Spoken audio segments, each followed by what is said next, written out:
Dia kata waqtalafat ahwalun nas wa saru yatahawanuna fil ba'dil umuril azimah fi ahdi sahabah radhiyallahu anhum. Dan manusia ni pada masa itu, pada masa Anas dia tengok pada masa itu, dia tengok manusia telah banyak berubah pada masa itu. Berubah dari segi mana? Dari segi pengambil berat atau prihatin kepada amalan-amalan Nabi sallallahu alaihi wasallam. Sebagai contoh, dia kata sebagai contoh dalam solat jemaah, mislu salatul jamaah, faqad kana sahabah la yatakhallaf ahadun anha illa munafiqun aw maridun aw ma'zurun. Perkara sembahyang berjemaah, sahabat Nabi sallallahu alaihi wasallam jarang ketinggalan solat berjemaah kecuali orang-orang munafik, orang yang sakit dan orang yang uzur. Itu pada zaman Nabi sallallahu alaihi wasallam. Tapi apabila zaman kemudian ni, manusia yatahawanuna 'alaiha. Manusia ni mengambil ringan pada perkara-perkara seperti itu. Walakin nas yatahawanuna biha wa lam yakunu 'ala ma kana 'alaihi sahabah fi ahdi Nabi sallallahu alaihi wasallam. Dan sekarang pada manusia pada masa ini mengambil mudah agama, amalan-amalan agama. Bal innan nas bi ahdina, dan lebih-lebih lagi pada masa sekarang ni manusia ni bukan meringan-ringankan sembahyang, tapi tak sembahyang langsung pun ada. La solata bi salatil jemaah faqat. Sembahyang juga tapi tak sembahyang berjemaah. Sembahyang fardu adalah perintah Allah Subhanahu wa taala, wajib kita kena buat. Dan berjemaah ini adalah sunnah Nabi sallallahu alaihi wasallam bagi orang-orang lelaki, dan diringankan kepada orang perempuan. Jadi tuan-tuan dimulakan Allah Subhanahu wa taala, perkara jemaah ni bukannya perkara ringan.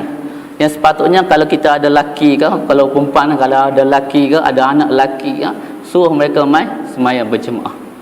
Sebab ini adalah satu sunnah Nabi sallallahu alaihi wasallam. Kita buat satu perintah Allah Subhanahu wa taala tanpa sunnah, maka inilah Nabi kata, Anas kata, kunna na'udduha ala ahdi Rasulullah al-mubiqat. Yang mana kami kata dulu ni, kami anggap perkara-perkara ni adalah perkara-perkara dosa-dosa besar kalau tidak buat. Begitu juga pada zaman Nabi al-ghish, penipuan.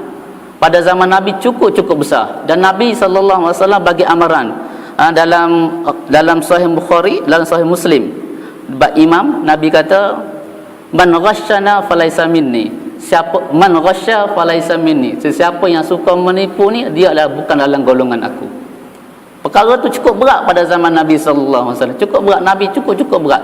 Sebab itulah pemindahan fakta, pemindahan berita yang berlaku pada zaman Nabi, Nabi beri amaran, sesiapa yang mereka cipta satu benda yang tidak ada asalnya, maka Nabi janjikan dia itu adalah dalam neraka Allah Subhanahu wa taala. Perkara tu cukup berat. Dan apabila perkara dah masa dah zaman berlalu, kita ambil mudah perkara-perkara menipu. Begitu juga perbohonan, wa min zalika al-kidhbu. Begitu juga dengan penipuan. Nabi sallallahu alaihi wasallam kata, la yazalu rajulu yukadzibu yataharral al-kadhib hatta yaktuba indallah kadzaban. Orang yang suka menipu dan yataharral al-kadhib, dan dia suka buat menipu, cara hidup dia cara menipu, maka dia akan ditulis di kitab Allah Subhanahu wa taala sebagai seorang penipu. Itu amaran Allah Subhanahu wa taala, amaran Nabi sallallahu alaihi wasallam kepada kita. Pada masa dulu cukup berat, dan sahabat ni mengambil benda cukup berat. Sebab tu dia kata al-mubiqat. Al-mubiqat ni dosa-dosa besar yang boleh mencelakakan kita. Ada 7 dosa besar kan yang senarai dalam hadis Nabi sallallahu alaihi wasallam.